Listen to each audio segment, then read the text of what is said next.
Bismillahirrahmanirrahim. Assalamualaikum warahmatullahi wabarakatuh. Apa kabar semuanya? Semoga kalian dalam keadaan sehat walafiat ya. Apalagi di bulan sekarang ini adalah bulan suci Ramadan. Mudah-mudahan puasa kita semua dalam keadaan sehat walafiat dan berkah. Baik, anak-anakku, sebelumnya perkenalkan dulu. Nama Ibu adalah Gina Giniawati. Ibu adalah salah satu staf mengajar di SMKN 1 Campaka Cianjur. Nah, pada kesempatan kali ini, Ibu akan membahas tentang limit fungsi aljabar. Nah, pasti yang kalian sudah tahu ya, apa itu limit fungsi aljabar? Kalau belum tahu, mari kita bahas.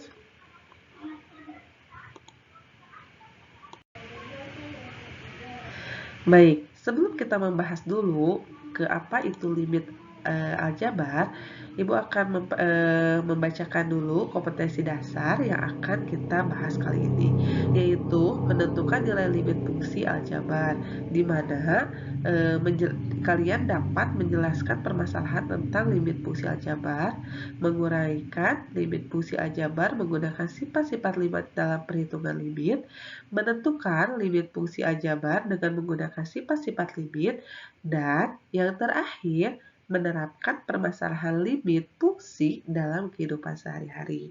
Nah, ini adalah pencapaian yang akan kita capai selama kita belajar mengenai limit aljabar. Sebelumnya, Ibu minta maaf ya, suaranya agak seperti ini karena sedang flu. Oke, kita lanjut. Apa itu limit? Limit yaitu nilai yang menggunakan pendekatan fungsi ketika hendak mendekati nilai tertentu. Jadi, si limit ini kita bisa mengetahui nilai X di mana siapakah yang lebih mendekatinya. Nah, sifat-sifat limit fungsi di sini ada beberapa sifat limit fungsi yang bisa kalian lihat. Yaitu sifat-sifat limit fungsi itu adalah ditentukan jika N adalah bilangan bulat positif, K adalah konstanta, F dan G adalah fungsi-fungsi yang memiliki limit di C, maka selanjutnya berlaku teorema-teorema berikut. Nah, ini adalah teorema-teorema limit atau sifat-sifat limit yang bisa kalian gunakan untuk menyelesaikan limit fungsi aljabar. Yang pertama, di sini limit K di mana X-nya menuju C, maka hasilnya adalah K. Yang kedua, limit X sama dengan C di mana X-nya menuju C. Yang ketiga, limit K di mana Fx di mana X-nya menuju C, maka K limit F menuju C di mana Fx. Dan seterusnya. Ini bisa kalian lihat ya. Nah, biar kalian mempermudah bagaimana cara memahaminya, maka kita lanjutkan ke contoh soal. Nah, yang pertama dalam penyelesaian limit itu ada metode substitusi. Apa itu metode substitusi? Metode substitusi merupakan cara yang paling dasar untuk mencari nilai limit. Metode ini dilakukan dengan mensubstitusi langsung nilai ke dalam fungsi fx. Jadi, metode mensubstitusi itu adalah metode memasukkan nilai fungsi ke dalam x. Ya. Nah, contohnya di sini adalah limit 1/2x di mana x adalah 2. Nah, plus 4, maka kita tinggal mengganti atau mensubstitusikan nilai x ini di mana nilai limitnya itu adalah x itu adalah 2. Sehingga jadi 1/2 dikali 2 yang x ini kita substitusikan ke 2 plus 4. Maka hasilnya adalah 1/2 dikali 2 sama dengan 1, plus 4, maka hasilnya adalah 5. Nah, ini adalah metode substitusi atau memasukkan nilai X ke dalam X. Baik, untuk metode yang kedua yaitu metode memfaktorkan atau pemfaktoran. Biasanya metode ini digunakan pada metode substitusi yang menghasilkan suatu nilai bentuk tak tentu.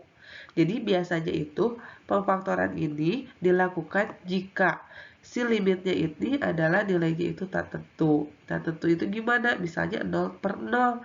0 tak per 0 itu berarti bentuk nilai yang tak tertentu. Maka fungsi tersebut harus difaktorkan terlebih dahulu. Kemudian baru bisa disubstitusikan. Sebetulnya kalau ini langsung disubstitusikan juga bisa ya. Di sini X-nya menuju 2. 2 pangkat 2 adalah 4.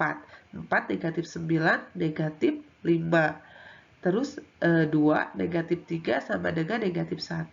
Negatif 5 per negatif 1 hasilnya adalah 5. Nah, biasanya pemfaktoran ini dilakukan jika hasilnya itu adalah 0 per 0. Misalnya, limit X menuju 3, di mana X pangkat 2 negatif 9, X negatif 3.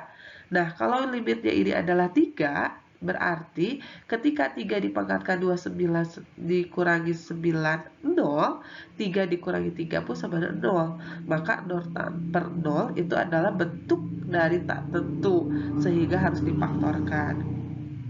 Nah, contoh dari penyelesaian difaktorkan seperti ini.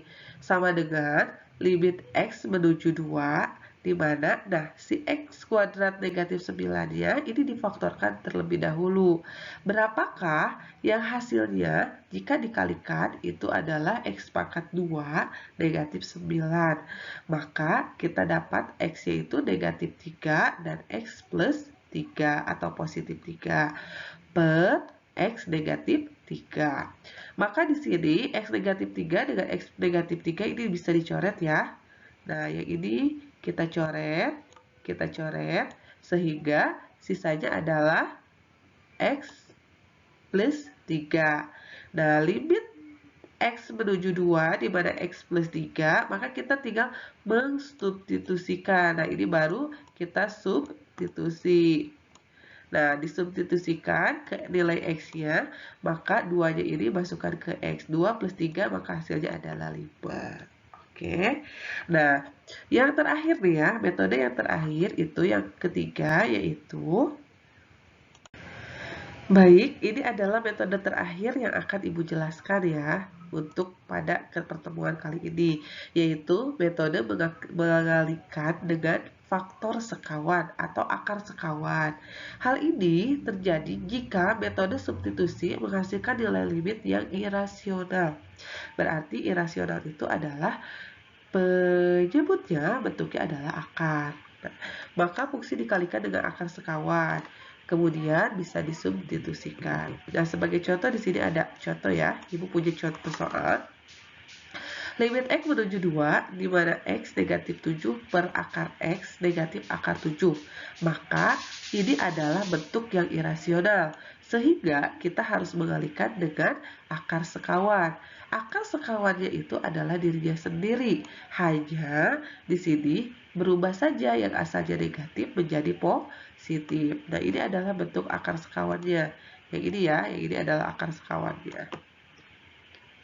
Nah, kita kalikan bentuk yang ini, yang X dikali ini kita tulis ulang biar mudah.